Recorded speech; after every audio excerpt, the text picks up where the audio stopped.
Now, I know this might be shocking to some people who are not in this situation, but if you have an alcoholic in your family, there will come a time where you will need to part ways with that person in your life, no matter what the relationship, even if they're a sibling or a parent or a spouse. In extreme cases, even if they're a child, if they're putting you in harm's way, I mean, sometimes there's just there's only so far you can go. Normally, you don't do that with a child, but there will come limitations. You do have to concern and be, cognizant of your own mental health, your own stress and the havoc that it's wreaked in your life.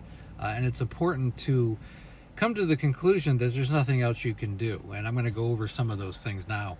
Now, if you have an alcoholic in your life and they are physically or emotionally or verbally abusive, it's kind of a no-brainer. No one should have to be in that situation. No one should be putting themselves in harm's way, or their children in harm's way.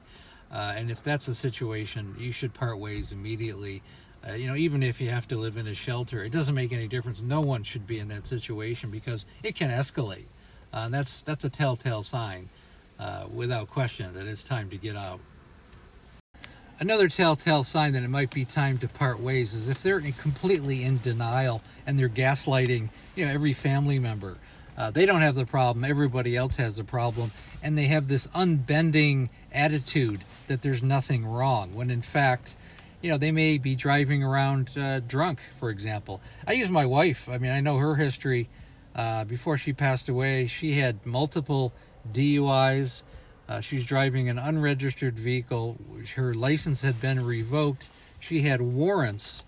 And she even, at one point, for quite the last 2 years of her life, she actually had a breathalyzer on the car where she couldn't start it without blowing into it. So she was pretty restricted, but it's amazing how they can find ways around that. And she still managed to figure out how to drive once in a while, steal the car keys and things like that. If you're running into these extreme situations, it's time to protect yourself as a family member. Another important thing to watch out for and be aware of, if they've been to like 3 or 4 rehabs, and unfortunately they've gone right back to their old ways. When they go back to their life, they're drunk on the floor again 2, 3, 4 weeks after a rehab, which is very costly and very time consuming. It's because they're not doing the work. They're not doing the group therapy. They haven't got an accountability partner, and they're still not taking ownership of the overall problem. And this has been going on for maybe years, if not a whole decade. And if you're running into this, it may be time again to protect yourself and, maybe alter that relationship so that you're not in that person's life on a regular basis. And then other things you might be running into, if they're blacking out on a regular basis, maybe they're disappearing for days at a time and you don't know where they are.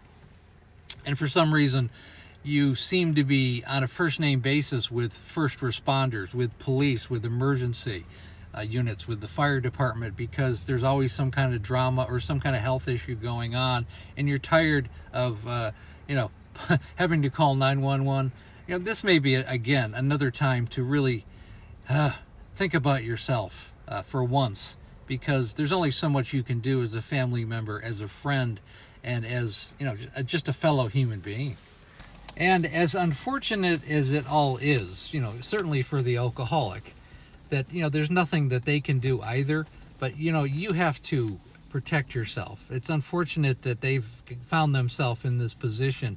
But if any of this resonates with you and you have these kind of situations happening in your life and you need some direction on what to do, or even how to, carry on further, how to help yourself and how to help the alcoholic, again, schedule a breakthrough call. I've helped thousands of alcoholics, and just as importantly, I've helped their families. And again, please like, share, and comment. And again, we have a Facebook group called Amanda, A Cautionary Tale of Alcoholism.